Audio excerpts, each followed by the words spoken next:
Welcome to SLA News. I'm Stuart Smiley. And I'm Sally O'Malley, and this is the Christmas Update. Tonight's broadcast is a special one, focusing on the meaning of Christmas to bring you a truckload of joy. That's right, Sally. We're coming to you live tonight from various areas across the Prescott Area School, the St. Lawrence Academy, who each have a special message for you this Christmas season. And let's go there now with Johnny Settlebottom. Johnny? Thanks, Stuart. We're starting here tonight with the place it all started over 2,000 years ago. Our 1-2 class reports to tonight the story as it is recorded in the Bible accounts found in Matthew, Mark, and Luke. Let's take a look.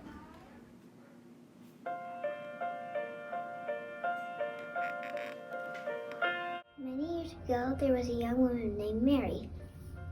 She was engaged to be married to a man named Joseph. Mary loved God very much. One day, God sent an angel to speak to Mary. He told Mary that she was going to have a special baby. This baby would be God's son, and his name would be called Jesus. Mary was so happy she held these things deep in her heart. The angel then spoke to Joseph and told him about Mary's new baby and told him it was all in the plan. Shortly afterwards, Mary and Joseph traveled to a town called Bethlehem. They tried to find a room for the night, but there was no room in the inn. They finally rested in a stable. There Mary had the baby Jesus and laid him in a manger. Shepherds came to worship him, and wise men too, and they brought gifts of gold and frankincense and myrrh. At night the angels sang a song of joy at Jesus' birth. Glory to God in the highest, peace to earth, goodwill to all men. A frank account of the events that started it all. Back to you, Stuart. Thanks, Johnny. And now, with a report on the weather front, let's turn to our weather person, Skylar Rains. Thanks, Sally. It's a blistery day out. You can certainly feel the crispness in the air. Christmas is most definitely coming, and even though we love turkey, we're hoping it's not foul weather. It's so cold out that I've seen a teenager with their pants pulled up. Our SLA room has their own weather report. Let's go to them now.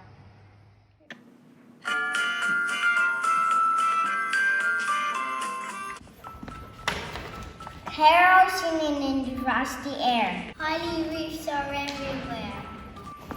Reindeers galloping across the sky. Icy cold sunlight turning by. Stockings hang on the end of beds. Trees decorated golden rags. Mint pies white, delicious, and hot. A baby on manger top. Starlit guys, kings all the way.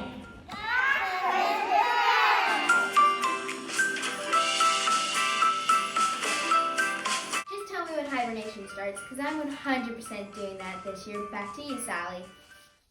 Thanks, Skylar. I'm with you. In other news, what's that? I'm sorry for the interruption, everyone, but we are getting a report live from the Limerick Forest. Charlie Frost has news as it's happening. Can you hear me, Charlie? Yes, thank you, Sally. We're reporting to you live, where I've caught up with a family of trees well on their way to discovering the true meaning of Christmas and their place in this world.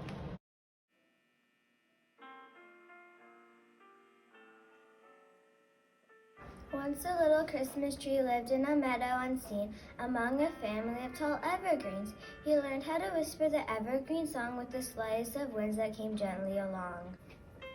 Little he watched as the birds made a home out of twigs. He couldn't wait till he was tall and stood big. For all of the trees daily offered a home, the maple, the pine, and the oak grew so strong. I hate being little, the little tree said. I can't even turn colors like the maples turn red. I can't help the boys like the mighty old oak, who shelters them all beneath his wide, massive cloak. The older tree said, "Why, little tree, don't you know the truth of the mighty king from the land of no snow?" "Land of no snow?" Little tree questioned. "Yes," said the old tree from so long ago.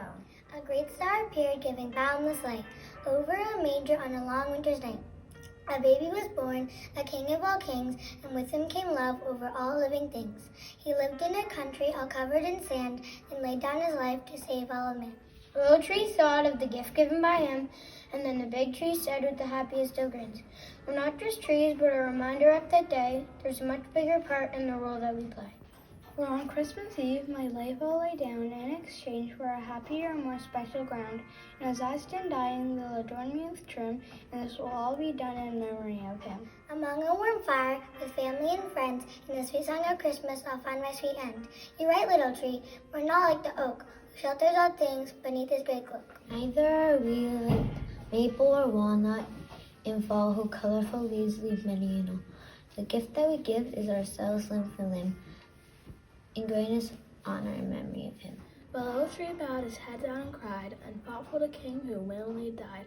For what better life can anyone give than to lay down your life when you wanted to live? A swelling pride came over little tree. Can all this happen just because of me? Can I really bring honor by adorning a home, by reminding mankind that he is never alone? I too will be proud to symbolize Christ, his gift and his story of such sacrifice. With this thought, little tree began singing with glee, though he was happy and proud to be a Christmas tree.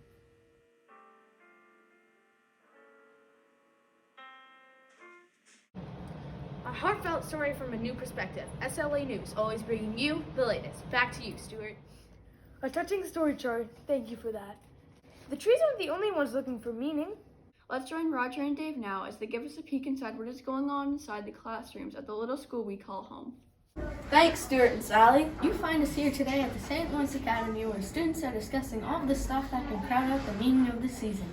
Now, we had left the group a few moments ago where they were just beginning to unpack their Christmas decorations.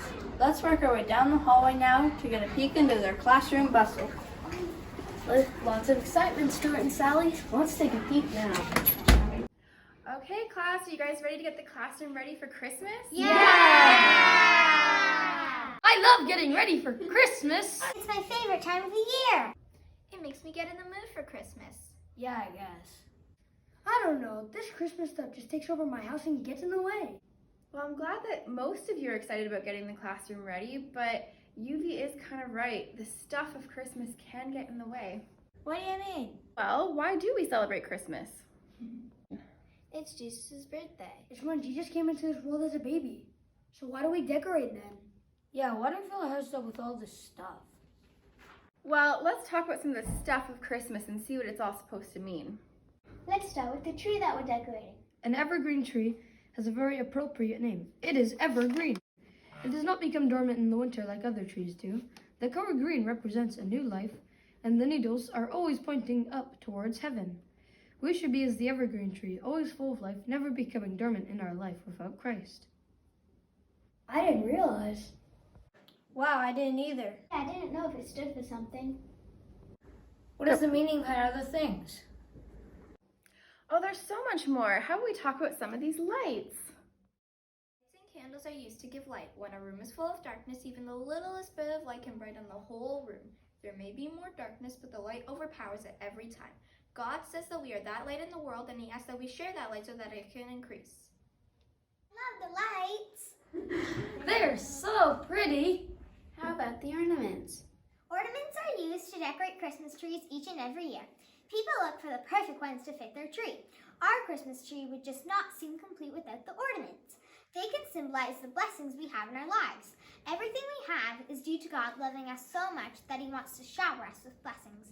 As we decorate our tree today, let's name a different blessing with each one.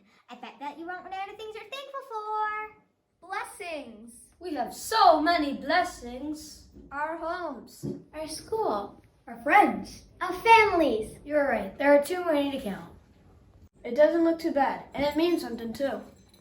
All right, let's talk about these bells. Bells ring out to guide the lost sheep back to the fold, signifying that they are all precious to the shepherd. Jesus is our shepherd. He is calling us now to follow him through his world, and we will decide if we are going to listen or if we will stay lost. The bells sound beautiful. I just love to listen to them. Who would like a candy cane? Cane symbolizes multiple things. It was created in 1670 by a choir master in Germany as a way to tell others about Jesus. If you hold it upright, it looks like a shepherd's crook. The shepherds were some of the few people who got to see baby Jesus, and Jesus himself refers to himself as our shepherd. If you turn the candy upside down, it makes a J that stands for Jesus. Who knew that this simple, delicious candy was so profoundly symbolic of Jesus? It is delicious. I love this part of Christmas. It means so many things. There seems to be a reason we do everything that we do. I'm so glad that you guys are changing your mind about Christmas. I've got some stars to put on next. The star is a heavenly sign of the prophecy that fulfilled ages ago. The star led the wise men to find the baby Jesus. These wise men traveled many miles following a star in the sky. The star was their guiding light to the Savior. We now have the Bible as our guiding light in life. I like that the star was a guide. That must have been an amazing journey. Well, I think that our tree is almost finished. It won't be finished without the angels. Imagine you are a lowly shepherd watching over your sheep. This night seems no different than any other. Then, all of a sudden, an angel of the Lord is flying above you, telling you of the Savior's birth. You, a shepherd, a nobody in the world's eyes at this time of history. Our tree looks beautiful. I wouldn't change anything. It is amazing what God did for us. He came to earth to die for me and you. Now, what are the presents? Those can't have a meaning. You know what? They do. These days, the world has forgotten the reason for Christmas. Most people seem to think that getting presents is the greatest thing about the season. Others think that presents don't have anything to do with Christmas. Well, they are both wrong. The wise men who came to visit Jesus brought gifts of gold, because he was a king, frankincense, because he was holy, and myrrh, to signify that he was sent to die. We bring gifts for each other in remembrance of that, but also to show the selfless kind of love he showed to us. It shows we are thinking of others before ourselves. I hope that you all have that heart at Christmas time. Miss Gilmer, I do want to show that kind of love. Jesus really was the greatest gift of all. I hope that we never forget.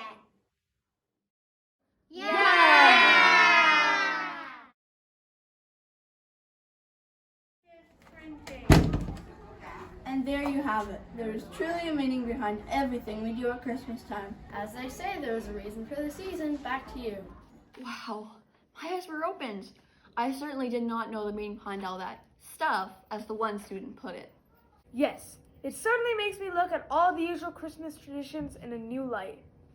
And now, with a report from the political landscape, taking a look at the latest is our correspondent Oliver Stats. Oliver, what's new in that neck of the woods?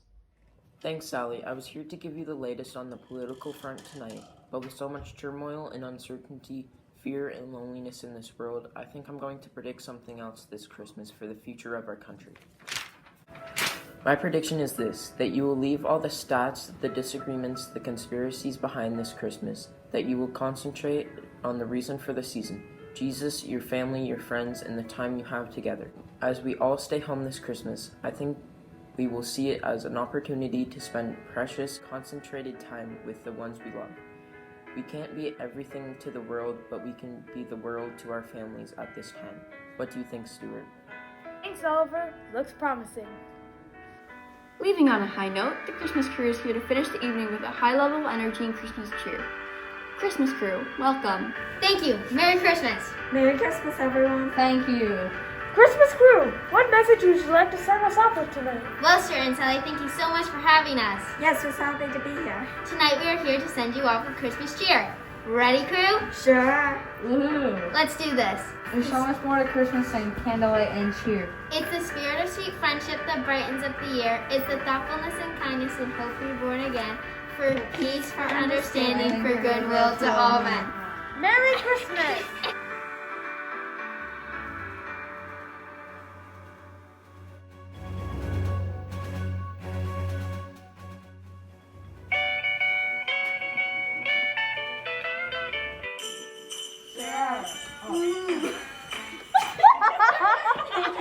They're so pretty. Did you look like you're happy about that? Go. Thanks. Thanks. The excitement's starting, Sally. Let's take a peek now. Yes. We need to get a good blooper cut here. I forget.